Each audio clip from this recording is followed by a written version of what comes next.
ఒకప్పుడు ఒక famous painter ఉండేవాడు. అతను వేసిన పెయింటింగ్స్ అందరికీ చాలా బాగా నచ్చేవి. అందుకే అందరూ అతన్ని చాలా మెచ్చుకునేవారు. ఒకరోజు ఈ పెయింటర్ కి ఒక డౌట్ వచ్చింది. అందరికీ నేను వేసే పెయింటింగ్స్ నిజంగా నచ్చుతున్నాయా, లేదా వాళ్ళంతా నా ముందు బాగున్నాయని చెప్పి నా వెనుక నన్ను విమర్శిస్తున్నారా అని. దీని గురించి తెలుసుకోవడం కోసం అతను ఒక పని చేయడానికి డిసైడ్ అయ్యాడు. నెక్స్ట్ డే మార్నింగ్ అతను వేసిన పెయింటింగ్స్ లో ఒక పెయింటింగ్ ని తీసుకొచ్చి చాలా రద్దీగా ఉండే ప్లేస్ లో ఉంచుతాడు.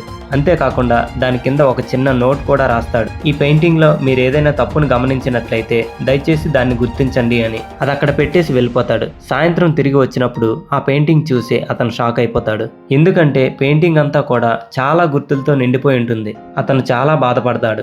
నిరాశతోనే ఇంటికి వెళ్తాడు. ఈ సంఘటన మాత్రం అతన్ని చాలా ఎఫెక్ట్ చేస్తుంది. అతనికున్న సెల్ఫ్ కాన్ఫిడెన్స్ ని కోల్పోతాడు. పెయింటింగ్ కూడా వేయడం మానేస్తాడు. కొన్ని రోజుల తర్వాత అతని స్నేహితుడు వచ్చి, నువ్వెందుకు అలా బాధపడుతున్నావు, అసలు ఏమైందని అడుగుతాడు. అప్పుడు ఈ పెయింటర్ జరిగిందంతా కూడా తన ఫ్రెండ్కి చెప్తాడు.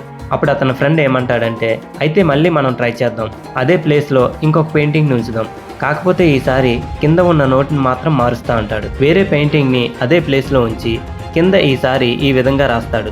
ఈ పెయింటింగ్ లో మీరు ఏదైనా తప్పును గమనించినట్లయితే దయచేసి దాన్ని రెక్టిఫై చేయండి అని రాస్తాడు. ఇద్దరూ కూడా వెళ్ళిపోయి మళ్ళీ సాయంత్రం తిరిగి వచ్చి చూసి ఆశ్చర్యపోతారు. ఎందుకంటే ఆ పెయింటింగ్ లో ఎక్కడా ఒక్క మార్కు కూడా ఉండదు. అప్పుడు అతని ఫ్రెండ్ ఈ విధంగా చెప్తాడు, నీకు ఇక్కడ తేడా అర్థమైందా? ఎవరికైనా సరే తప్పుల్ని ఎత్తి చూపాలంటే చాలా ఈజీ, కానీ ఆ తప్పుని ఎలా సరిదిద్దాలనేది కొందరికి మాత్రమే తెలుసు. కాబట్టి అలాంటి వారి అభిప్రాయాలను తీసుకొని నీలో ఉన్న ఆత్మవిశ్వాసాన్ని కోల్పోవద్దని చెప్తాడు. ఈ కథలో మనం నేర్చుకోవాల్సిన నీతి ఏంటంటే, ఎప్పుడూ కూడా ప్రతి ఒక్కరి నుండి సలహాలు తీసుకోవద్దు. నిజంగా మీకు గైడెన్స్ అవసరమైతే దాని గురించి అవగాహన ఉన్నవారిని కానీ లేదా దాని వాల్యూ తెలిసిన వారిని కానీ అడిగి తెలుసుకోండి.